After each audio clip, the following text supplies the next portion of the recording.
സാറേ, കുംഭമേളയുടെ വാർത്തയൊക്കെ പുറത്തു വരുന്നത് ഇപ്പോൾ 12 വർഷം കൂടുമ്പോൾ ഉത്തർപ്രദേശിൽ നടക്കുന്ന വലിയൊരു ആഘോഷം അല്ലേ? എല്ലാ സ്റ്റേറ്റിൽ നിന്നും ആളുകൾ വരില്ലേ? അതിൻ്റെ വിശേഷങ്ങളൊക്കെ ഒന്ന് പറയാം സാറേ. അതായത് ഈ യോഗി ആദിത്യനാഥ് പ്രത്യേകിച്ച് സനാതന ധർമ്മമൊക്കെ പാലിക്കുന്ന ആളാണ്. അദ്ദേഹം ഉള്ളപ്പോഴാണ് അയോധ്യയിൽ പ്രാണപ്രതിഷ്ഠ നടക്കുന്നത്. വലിയ സംഭവമായിരുന്നു. അതുകൊണ്ട് തെരഞ്ഞെടുപ്പിൽ വലിയ ഗുണമൊന്നും ഉണ്ടായില്ല. പക്ഷേ അദ്ദേഹത്തിന് കയ്യിൽ കിട്ടുന്നൊരു സംഭവമാണ് ഈ 12 കൊല്ലം കൂടുമ്പോൾ പ്രയാഗ്രാജിൽ കൊണ്ടാടുന്ന കുംഭമേള. അപ്പോൾ അദ്ദേഹവും സർക്കാരും പറഞ്ഞിരിക്കുന്നത് സർക്കാരിൻ്റെ മൊത്തം വകുപ്പുകൾ ഈ ഇതിനു വേണ്ടി ഇപ്പോൾ ഒരുക്കങ്ങളും ഒക്കെ നടക്കുന്നുണ്ട്. അപ്പോൾ ഈ നവംബർ 25-ാം തീയതി ഈ വരുന്ന 25-ാം തീയതി യോഗി പ്രയാഗ്രാജിൽ ചെല്ലുന്നുണ്ട് ഇതിൻ്റെ ഒരുക്കങ്ങളൊക്കെ വിലയിരുത്താനും ഒക്കെ. ജനുവരി ഫെബ്രുവരി മാസത്തിലാണിത് വരുന്നത്. ഈ കുംഭമേള ഇത് പൂർണ്ണ കുംഭമേള ആണ്. അപ്പോൾ ഈ യോഗി ആദിത്യനാഥ് പറഞ്ഞത് വെച്ചും ഉത്തർപ്രദേശ് സർക്കാരിൻ്റെ ഒരുക്കങ്ങൾ വെച്ചുമൊക്കെ ഇതുവരെ ചരിത്രത്തിൽ നടന്ന എല്ലാ കുംഭമേളകളെയും കവച്ചു വയ്ക്കുന്ന യോഗി ആദിത്യനാഥിൻ്റെയും അവിടുത്തെ ഭരണകൂടത്തിൻ്റെയും ഒക്കെ തയ്യാറെടുപ്പുകൾ വെച്ചിട്ട് വരാനിരിക്കുന്ന ബ്രഹ്മാണ്ഡ കുംഭമേളയാണെന്ന് വളരെ വ്യക്തമാണ്. അപ്പോൾ മോദി ഇതിൻ്റെയൊക്കെ വിലയിരുത്തലിനൊക്കെ ഡിസംബർ 12-ാം തീയതി പ്രയാഗ്രാജിൽ ചെല്ലും എന്നുള്ള വാർത്തയുമുണ്ട്. ഇതിൻ്റെ വിലയിരുത്തൽ കാരണം എന്താണെന്ന് വെച്ചാൽ കേന്ദ്രവും ഇതിന് ധാരാളം പൈസ കൊടുക്കുന്നുണ്ട്. കേന്ദ്രം 5000 കോടി രൂപ ചെലവാക്കുന്നുണ്ട്. ഉത്തർപ്രദേശ് സർക്കാർ 2500 കോടി രൂപ ചെലവാക്കുന്നുണ്ട്. അപ്പോൾ 2019 യോഗി മുഖ്യമന്ത്രി ആയിരിക്കുമ്പോൾ അവിടെ അർദ്ധ കുംഭമേള നടന്നിരുന്നു 2019. ഇതിൻ്റെയൊക്കെ ഒരു ഇരട്ടി ആളും സംഗതിയും ഒക്കെ വരുന്ന ഒരു മഹാകുംഭ മേളയാണ് നടത്താൻ പോകുന്നത് എന്നുള്ളത് വളരെ വ്യക്തമാണ്. സാധാരണഗതിയിൽ തെക്കേ ഇന്ത്യയിൽ നിന്ന് അതുപോലെ വടക്ക് കിഴക്കൻ സംസ്ഥാനങ്ങളിൽ നിന്ന് ആളുകൾ ഇതിലധികം പങ്കെടുക്കാറില്ല.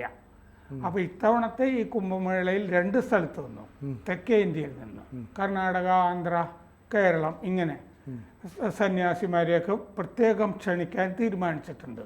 വടക്ക് കിഴക്ക് നിന്നുള്ള ആളുകളെയും ഒക്കെ. അപ്പോൾ മൊത്തത്തിൽ ഒരു ദേശീയ തലത്തിലുള്ള ആഘോഷം ആയിരിക്കും ഇത് എന്ന് യോഗി പറഞ്ഞിട്ടുണ്ട്. തെക്ക് നിന്നുള്ള മതസംഘടനകൾ, വടക്ക് കിഴക്ക് നിന്നുള്ള സംഘടനകളും ഒക്കെ ഇതിൽ പങ്കെടുക്കും. അപ്പോൾ മധുരയിൽ അടുത്ത കാലത്ത് മധുര ഉത്തർപ്രദേശിൽ RSSൻ്റെ ഒരു ബൈഠക്ക് നടന്നിരുന്നു 2 ദിവസത്തെ. ആ ബൈഠക്ക് കഴിഞ്ഞിട്ട് യോഗി ആദിത്യനാഥ് RSS നേതാക്കളൊക്കെ ആയിട്ട് സംസാരിച്ചിട്ട് RSSൻ്റെ പൂർണ്ണ സഹായം തേടുകയൊക്കെ ചെയ്തിരുന്നു. അപ്പോൾ RSS നേതാക്കളോടും പറഞ്ഞിരുന്നു കർണാടകത്തിൽ നിന്നുള്ള ലിംഗായത്ത് സമുദായത്തെയൊക്കെ ഇതിൽ നമ്മൾ ഉൾപ്പെടുത്തണം, കൊണ്ടുവരണം, അവരെ ഒന്നും ഒരിക്കലും ക്ഷണിച്ചിട്ടില്ല എന്നുള്ള കാര്യമൊക്കെ പറഞ്ഞു. അപ്പോൾ RSSൻ്റെയും കൂടിയൊക്കെ സഹായം ഈ കുംഭമേളയ്ക്ക് ഉണ്ടാവും. അപ്പോൾ രാഷ്ട്രീയമായിട്ട് മറ്റേ ലോക്സഭ തെരഞ്ഞെടുപ്പിലുണ്ടായ ക്ഷീണം ഇനി വരും കാലത്തേക്ക് ചിലപ്പോൾ തീർക്കാവുന്ന ഒരു രാഷ്ട്രീയ അജണ്ടയും കൂടി ഇതിൻ്റെ പിന്നിലുണ്ടാകാം, ന്യായമായിട്ടും ഉണ്ടാവാം. പക്ഷെ അദ്ദേഹത്തിന് സംബന്ധിച്ചതിന് ഒരു മതപരമായ ചടങ്ങ് വൃത്തിയായിട്ട് നടത്തുക എന്നുള്ളതുണ്ടല്ലോ. കേടില്ലാതെ ഇത്രയും ആള് വരുന്നതാണ്, ദോഷങ്ങളില്ലാതെയും കൂടിയൊക്കെ നടത്തണമല്ലോ. 50 കോടി ആളുകൾ വരും എന്നാണ് കരുതുന്നത്. 50 കോടി ആളുകൾ കുംഭമേളയ്ക്ക് വരുന്നതാണ് കരുതുന്നത്. അപ്പോൾ പ്രയാഗ്രാജിന് സമാന്തരമായിട്ട് വേറൊരു നഗരം തന്നെ താൽക്കാലികമായിട്ട് കെട്ടിപ്പടുക്കുന്നുണ്ടാവും. ഇതിനു വേണ്ടിയിട്ട് എല്ലാ വകുപ്പും ഒത്തൊരുമിച്ചാണ് പ്രവർത്തിക്കുന്നത്. ഈ തയ്യാറെടുപ്പിന് ഡിസംബർ 10 ഡെഡ് ലൈൻ ആയിട്ട് തീരുമാനിച്ചിട്ടുണ്ട്. തയ്യാറെടുപ്പിന് ലോഗോ, വെബ്സൈറ്റ് ഇതൊക്കെ ഉഗ്രമായിട്ടുണ്ട്. വെബ്സൈറ്റ് ഞാൻ കണ്ടു, kumbh.government.in. നല്ല ഒന്നാന്തരം വെബ്സൈറ്റാണ്. ഇതിൻ്റെ ഐതിഹ്യം, കഥകൾ, എങ്ങനെ ചെല്ലാം, എല്ലാ കാര്യങ്ങളും ഉള്ള വെബ്സൈറ്റാണ്. എല്ലാ കാര്യങ്ങളും അതിൽ നിന്ന് അറിയാൻ പറ്റും. സാധാരണ സർക്കാർ വെബ്സൈറ്റുകൾ കണ്ടാൽ ഒരു വൃത്തി ഉണ്ടാവില്ല. ഇതങ്ങനെയല്ല, ഒരു പ്രൊഫഷണൽ ടച്ച് അതിൻ്റെ അകത്തുണ്ട്. ലോഗോ വെബ്സൈറ്റൊക്കെ ആയി മൊബൈൽ ആപ്പ് അത് റെഡിയാണ്. പിന്നെ മാംസം മദ്യം ഇത് രണ്ടും ആ ഭാഗത്ത് അടുപ്പിക്കില്ല എന്ന് പറഞ്ഞിട്ടുണ്ട്. അവസാന കുംഭം നടക്കുന്ന കാലത്ത് ഇപ്പോൾ സമാജ്വാദി പാർട്ടി ഈ ഒരുക്കങ്ങളൊക്കെ കണ്ടിട്ട് പേടിച്ചിട്ടോ മറ്റോ യോഗി ആദിത്യനാഥും BJP രാഷ്ട്രീയം കളിക്കുകയാണെന്ന് ഓൾറെഡി വിമർശിച്ച് കഴിഞ്ഞു. കൻവർ തീർത്ഥാടകർക്ക് മേൽ കലക്ടർ വിമാനമൊക്കെ ഉപയോഗിച്ച് പുഷ്പവൃഷ്ടി നടത്തുകയൊക്കെ ചെയ്തിരുന്നു. ആ കൻവർ യാത്ര കുറെ വിവാദം ഉണ്ടാക്കിയിരുന്നല്ലോ. ഹലാൽ ഭക്ഷണം അതിന്റെ വഴിയിലൊക്കെ ഉണ്ട് എന്ന് പറഞ്ഞാൽ അത്തരം കടകൾ ഹോട്ടലിന്റെ മുമ്പിലും ബോർഡ് വെക്കണം എന്നൊക്കെ പറഞ്ഞിരുന്നു. ഉടമസ്ഥന്റെ ഒക്കെ പേര് വെക്കണം എന്നൊക്കെ. അപ്പോൾ അതിൽ കലക്ടർ പുഷ്പവൃഷ്ടി നടത്തി. അതുപോലെയൊക്കെ ഉദ്യോഗസ്ഥന്മാരൊക്കെ ഇതിൽ കൈകടത്തുന്നുണ്ടാവും എന്നൊക്കെ പറഞ്ഞ് ഡിംപിൾ യാദവ് കഴിഞ്ഞ ദിവസം അഖിലേഷ് യാദവിൻ്റെ സഹോദരി വിമർശിച്ചിരുന്നു ഇതിനെ സംബന്ധിച്ചിട്ടൊക്കെ. അഖില ഭാരതീയ അഖാഡ പരിഷത്ത് ഈ 10 അഖാഡകൾ സ്ഥാപിച്ചത് ശങ്കരാചാര്യരാണ്, നമ്മുടെ കേരളത്തിൽ നിന്ന് പോയ. അപ്പോൾ അഖില ഭാരതീയ അഖാഡ പരിഷത്ത് ഇപ്പോൾ പറഞ്ഞിട്ടുണ്ട് സനാതനധർമ്മം പുലർത്താത്തവർ ഇതിൻ്റെ 4 എഴുത്ത് 7 എഴുത്ത് അടുപ്പിക്കരുത് എന്ന് അഖാഡ പരിഷത്ത് പറഞ്ഞിട്ടുണ്ട്. അപ്പോൾ അങ്ങനെ പറഞ്ഞതിനെയും ഡിംപിൾ യാദവ് വിമർശിച്ചിട്ടുണ്ട്.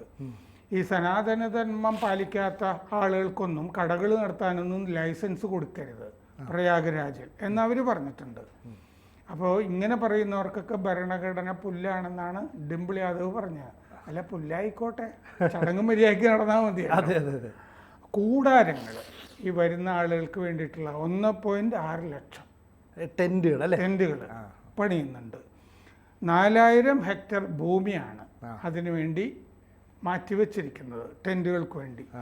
400 കിലോമീറ്റർ താൽക്കാലിക പാതകൾ പണിയുന്നുണ്ട് ഇതിനു വേണ്ടി. 30 താൽക്കാലിക പാലങ്ങൾ ഇതിനു വേണ്ടി പണിയുന്നുണ്ട്. 7000 ബസ് സർവീസുകൾ പുതുതായിട്ട് ഏർപ്പെടുത്തും. 550 ഷട്ടിൽ ബസ്സുകൾ ഏർപ്പെടുത്തുന്നുണ്ട്. 7 ബസ് സ്റ്റാൻഡുകൾ താൽക്കാലികം വരുന്നുണ്ട്. 3 ലക്ഷം ചെടികൾ കൊണ്ടുവരുന്നുണ്ട് ഹരിത മഹാകുംഭം എന്ന് പറഞ്ഞ ചടങ്ങിന് വേണ്ടിയിട്ട്. 4 ആശുപത്രികൾ സജ്ജമാക്കും. പിന്നെ അവിടെ തന്നെ ഇപ്പോൾ ഉള്ള മെഡിക്കൽ കോളേജ് ഇതൊക്കെ പരിഷ്കരിക്കുകയും പുതുക്കുകയും ഒക്കെ ചെയ്യുന്നുണ്ട്. 1249 കിലോമീറ്റർ പൈപ്പ് ലൈൻ ഇടുന്നുണ്ട് ശുദ്ധജല വിതരണത്തിന് വേണ്ടി ഒരുക്കങ്ങളുടെയൊക്കെ ഭാഗമായിട്ട്. ജനുവരി 13 പൗഷപൂർണിമ, ഫെബ്രുവരി 26 മഹാശിവരാത്രി. അപ്പോൾ അത്രയും ദിവസം ഉണ്ട് ഈ കുംഭമേള നടക്കുന്നുണ്ട്. 14-ാം തീയതി മകരസംക്രാന്തി, ജനുവരി 29 മൗനി അമാവാസി, ഫെബ്രുവരി 3 വസന്ത പഞ്ചമി. ഒക്കെ പ്രധാനപ്പെട്ട വിശേഷ ദിവസങ്ങളാണ് ഞാൻ ഈ പറയുന്നത്. ഫെബ്രുവരി 12-ാം തീയതി മാഘ പൂർണിമ. അപ്പോൾ നാഗവാസുകി ക്ഷേത്രം അവിടെ പുതുക്കി പണിയുന്നുണ്ട്, നാഗവാസുകി ക്ഷേത്രം. പിന്നെ ഇതിൻ്റെ ഐതിഹ്യമൊക്കെ ഏതാണ്ട് അറിയാമല്ലോ. പാലാഴി മഥനം ആണ് അവിടെ. അതിൽ നിന്ന് അമൃതകുംഭം വരുന്നു. പാലാഴി മഥന സമയത്ത് ദേവന്മാരും അസുരന്മാരും അതിനുവേണ്ടി പോരാടുന്നു. അപ്പോൾ വിഷ്ണു മോഹിനി വേഷത്തിൽ വന്നിട്ട് അമൃതകുംഭം മറ്റേ കട്ടെടുത്ത് അങ്ങോട്ട് കൊണ്ടുപോകുന്നു. അപ്പോൾ കൊണ്ടുപോകുന്ന വഴിക്ക് ചില തുള്ളികൾ ഹരിദ്വാർ, ഉജ്ജയിൻ, നാസിക്, പ്രയാഗ്രാജ് ഇത്രയും 4 സ്ഥലങ്ങളിൽ വീഴുന്നു, തുളുമ്പുന്നു. ഈ 4 സ്ഥലങ്ങളിലാണ് ഈ കുംഭമേളകൾ നടക്കാറ്. ഈ മറ്റേ പൂർണ്ണകുംഭമല്ല, അല്ലാത്തതുമൊക്കെ അവിടെ നടക്കുന്നുണ്ട്. 12 ദിവസമാണ്. 12 ദിവസം കൊണ്ടാണ് മറ്റേ വിഷ്ണു ഇത് കൊണ്ടുപോയത്. അപ്പോൾ ദേവന്മാരുടെ 12 ദിവസം എന്ന് പറയുന്നത് മനുഷ്യരുടെ 12 വർഷമാണ്. അത് വെച്ചിട്ടാണ് ഈ കുംഭമേള നടക്കുന്നത്. അമൃത സ്നാനം എന്നുള്ള നിലയ്ക്ക്. ഈ ഹർഷവർദ്ധനൻ്റെ കാലത്ത് 590-647 കാലത്ത് ഈ ക്രിസ്തോബ്ദം ആ കാലത്താണ് ഇത് വലിയ തോതിൽ കുംഭമേള തുടങ്ങിയത് എന്ന് കരുതപ്പെടുന്നു. ഹുയാൻ സാങ്ങിൻ്റെ യാത്രാവിവരണത്തിൽ കുംഭമേള പരാമർശിക്കുന്നുണ്ട്. ചൈനീസ് സഞ്ചാരി സഞ്ചാരി ഇത് കണ്ടതായിട്ട് പറയുന്നുണ്ട്. പിന്നെ ശങ്കരാചാര്യരുമായി ബന്ധപ്പെട്ട് കുംഭമേളയുടെ ചരിത്രം കിടക്കുന്നുണ്ട്. 10 അഖാഡകൾ സ്ഥാപിക്കുന്നത്, അർദ്ധ കുംഭമേളകൾ നടക്കുന്നുണ്ട്. ബ്രഹ്മാവ് ദശാശ്വമേധഘട്ടിൽ അശ്വമേധം നടത്തിയതായിട്ട് കഥകളിലൊക്കെ ഉണ്ട്. ഭാഗവതത്തിലാണ് ഈ ഐതിഹ്യം പറയുന്നത്. 6 വർഷത്തിലൊരിക്കൽ ഹരിദ്വാറിലും പ്രയാഗിലും അർദ്ധ കുംഭമേള നടക്കുന്നുണ്ട്. 144 വർഷത്തിലൊരിക്കലാണ് മഹാകുംഭമേള നടക്കുക. 144 വർഷത്തിലൊരിക്കൽ. അത് 2013 ഏറ്റവും അവസാനം നടന്നത്. അപ്പോൾ പാലാഴിമതിന് നടക്കുമ്പോൾ ഗരുഡൻ വഹിച്ച കുംഭത്തിൽ നിന്ന് ഈ അമൃത് തുളുമ്പിയതായിട്ടും ഒരു പാഠഭേദം ഉണ്ട്. വിഷ്ണു കൊണ്ടുപോയതായിട്ടാണ് പൊതുവെ കാണുന്നത്. മാർക്ക് ട്വെയിൻ ഇതിനെപ്പറ്റി എഴുതിയിട്ടുണ്ട്. അവിടെ നഗ്ന സന്യാസിമാരെ ഈ കുംഭമേളയിൽ പങ്കെടുക്കുന്ന നാഗാ സന്യാസിമാരെ പറ്റി മാർക്ക് ട്വെയിൻ കണ്ടതായിട്ട് എഴുതിയിട്ടുണ്ട്. ഇങ്ങനെ അദ്ദേഹം ഇവിടെയൊക്കെ ജോലി ചെയ്തിരുന്നല്ലോ, അപ്പോൾ കണ്ടതായിട്ട് എഴുതിയിട്ടുണ്ട്. അപ്പോൾ അതുകൊണ്ട് ഒരു വലിയ ബ്രഹ്മാണ്ഡ കുംഭമേളയാണ് വരുന്നത്. അത് രാഷ്ട്രീയ കുംഭമേളയായിരിക്കും എന്ന് വിമർശിക്കാൻ പ്രതിപക്ഷവും ഒരുങ്ങിയിട്ടുണ്ട്. സാറേ, ഈ 50 കോടി ജനങ്ങൾ വരുമ്പോൾ അതിനുള്ള മുഴുവൻ സൗകര്യങ്ങൾ ഒരുക്കാൻ നമ്മളെ കൊണ്ട് സാധിക്കുമോ? വലിയ റിസ്ക്കാണ്. അപ്പോൾ അതുകൊണ്ടാണ് അത് വളരെ നേരത്തെ തന്നെ തുടങ്ങിയിരിക്കുന്നത്. അതിൻ്റെ ഒരുക്കങ്ങൾ ഏതാണ്ടൊക്കെ ഞാൻ പറഞ്ഞല്ലോ.